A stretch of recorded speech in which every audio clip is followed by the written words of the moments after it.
अस्सलाम वालेकुम दोस्तों, मैं हूं ज़वार हुसैन कॉमरेड। आज हम एक समाजी इशू पे बात करेंगे जिस पर एक हफ़्ता से बहुत तेज़ी, शिद्दत और जुनून के साथ बातें की जा रही हैं। मुफ्ती साहब का वाक़या हुआ, बच्चे का साथ रेप का, उसकी वीडियो वायरल हुई, उसके बाद फिर रद्द अमल आया और उलमा की वीडियोस भी आई। उसके बाद जनाब गिरफ़्तारी और सारा कुछ सोशल मीडिया पे आप लोगों ने देखा सुना और उस पर गुफ्तगू भी की है। ये गुफ्तगू आज हर जगह पे हो रही है, उलमा का किरदार डिस्कस किया जा रहा है। लेकिन सोचने वाली बात यह है कि क्या सेक्सी और जिनसी फ्रस्ट्रेशन सिर्फ उलमा को है? पहले हम उलमा को डिस्कस करते हैं, चूँकि उलमा को मुर्द इल्ज़ाम तो ठहराया गया, उनको तनकीद भी की गई, उनको फांसी देने की सज़ाएँ, चूँकि वो रोल मॉडल होते हैं बिलाशुबा।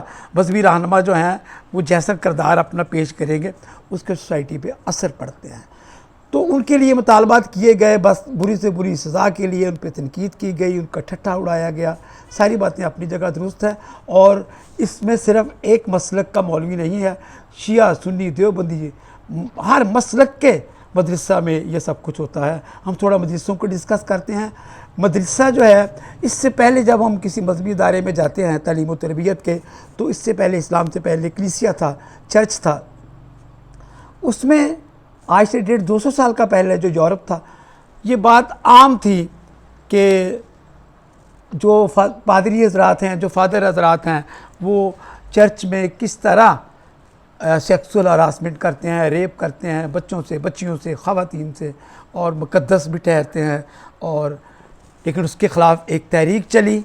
उस तहरीक के बाद जो वहाँ कानून साजी की गई और सोसाइटी के मुताबिक ऐसा मुतवाज़न सिस्टम दिया गया जिससे जो पादरी हज़रात थे जो एक्सप्लॉइटेशन करते थे, क्योंकि ये कमज़ोर जो है उसको दबाया जाता है। सोसाइटी में सबसे ज़्यादा जो कमज़ोर तबका है वो ख़वातीन का है और फिर मज़लूम बच्चों का है। तो यही निशाना बनते हैं मर्द की सेक्सुअल फ्रस्ट्रेशन ख़त्म करने का।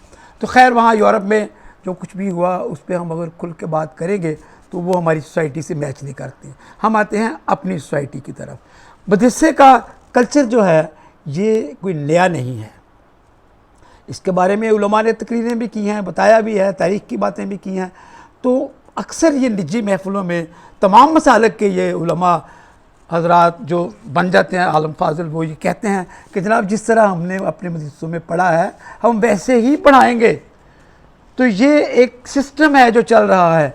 और मैं जो आज अर्ज़ करना चाहता हूँ, जो बात आप सबके सामने लाना चाहता हूँ, कि सिर्फ़ टोपी और दाढ़ी वाला मौलवी जो है वो जिनसी फ्रस्ट्रेशन का शिकार नहीं है।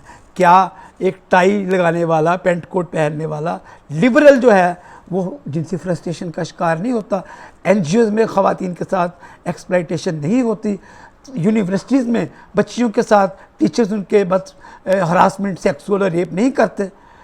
तमाम अदारों में और सरकारी अदारों में यहाँ पे ख़वातीन कोलीग्स हैं, उनके बारे में किस तरह का उनके साथ सलूक किया जाता है? तो ये बेसिकली एक हमारी सोसाइटी का माइंड सेट है। ये मर्दों की सोसाइटी है।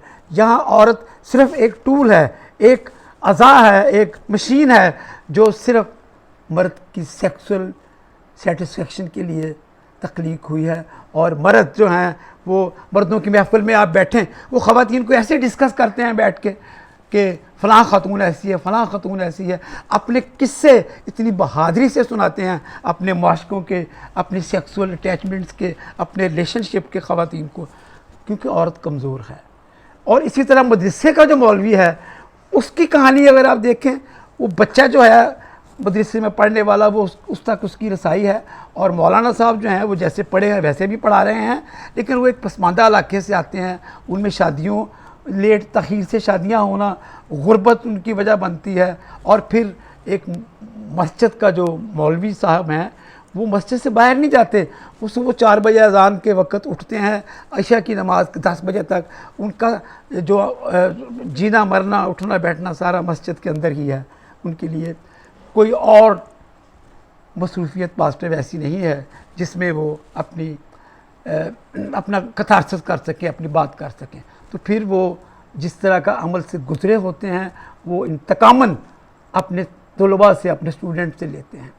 अब अगर आप देखें, मैं मिसाल दूंगा यहाँ बोल्डली कि जो हमारे साइंटिफिक अप्रोच के कॉमरेड्स हैं, अगर आप उनको देखें तो दोस्तों, पाकिस्तान में एक तंजीम थी इंटरनेशनल के नाम से। उस तंजीम में ये पूरे पाकिस्तान को पता है कि वहाँ पे शराब पीना कॉमरेडशिप समझा जाता था, इनकलाबी काम समझा जाता था, और उसके बाद सेक्स फ्री माहौल अपनी तंजीमों के अंदर बनाना।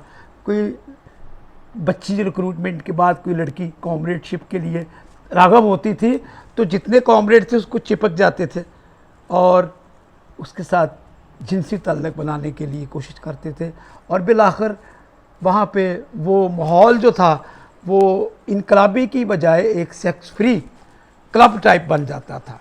ये हमारे साइंटिफिक अप्रोच के इनकलाबी करते हैं। एनजीओज़ में भी ऐसे ही है।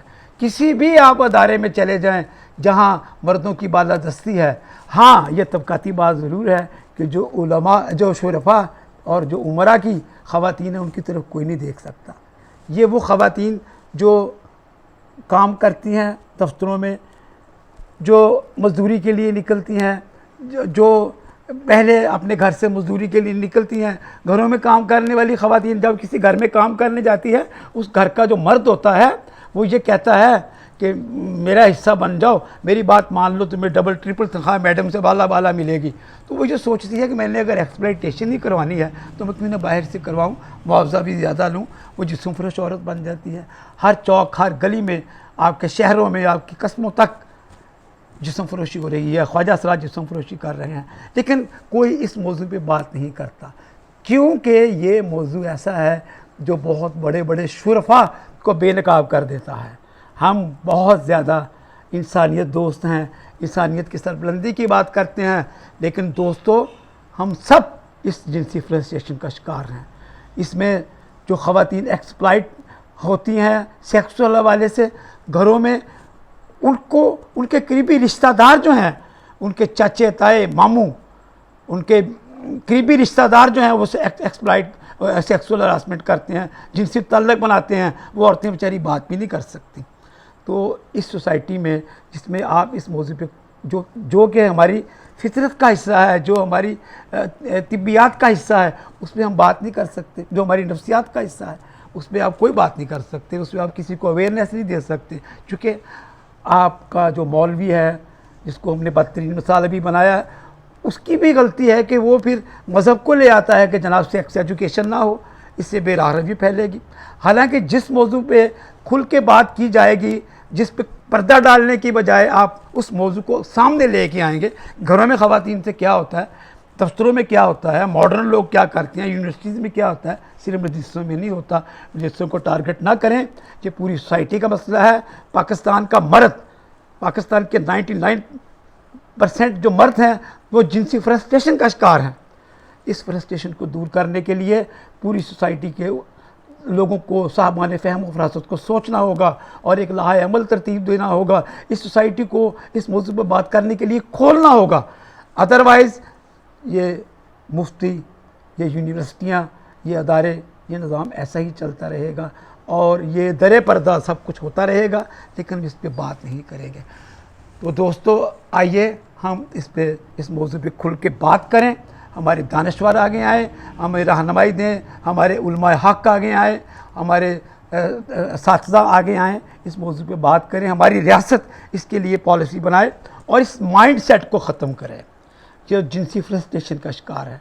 जब तक जिनसी फ्रस्ट्रेशन ख़त्म नहीं होगी ये सोसाइटी ऐसे ही चलेगी और सिर्फ मौलवी को फोकस करके बाकियों को ना बचाइए।